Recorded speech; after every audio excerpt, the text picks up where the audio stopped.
the woman accidentally discovered that her son was once again talking to his invisible friend. Excitedly, the boy even told her that he wanted to take her to see his friend's new house. This made Lisa uneasy because she knew all too well what it meant. Her son was seeing ghosts again. Suppressing her fear, Lisa urged him to go downstairs and play with the other children. But Simon stubbornly pulled at her hand, insisting that she go with him to meet those friends. In the struggle, Lisa lost control for the first time and lashed out at her son. What she never expected was that everything Simon had said was actually true. After finishing the housework, Lisa went to look for Simon again, only to find that he had vanished. She searched everywhere but failed to notice the strange child behind her, wearing a burlap sack over his head, silently staring at her. The next moment, the boy shoved her into the bathroom, locked the door, and even crushed her fingernails in the door crack. Lisa's screams of agony finally drew her husband's attention, saving her from further harm. But Simon was still nowhere to be found. The couple searched the orphanage from top to bottom, then rushed to Simon's favorite beach, calling his name into the wind. Only the howling sea breeze responded. Lisa thought she saw a hooded boy inside a cave, but when she ran forward,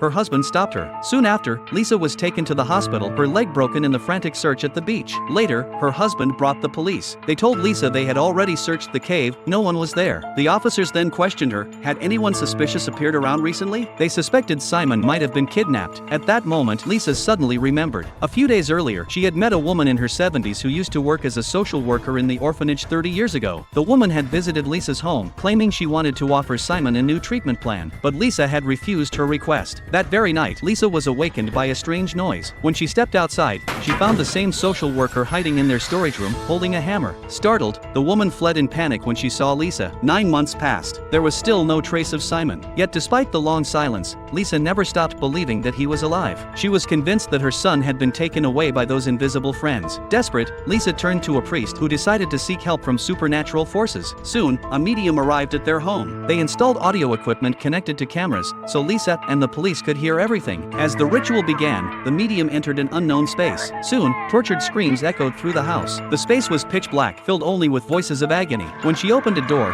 she found a group of children inside. The children whispered that someone had poisoned them. The horrifying scene made the medium shudder. The room was filled with the children's desperate cries, something she had never experienced before. Lisa anxiously asked whether Simon was among them, but before the medium could see clearly, the camera signal abruptly cut out. All images and sounds were suddenly gone.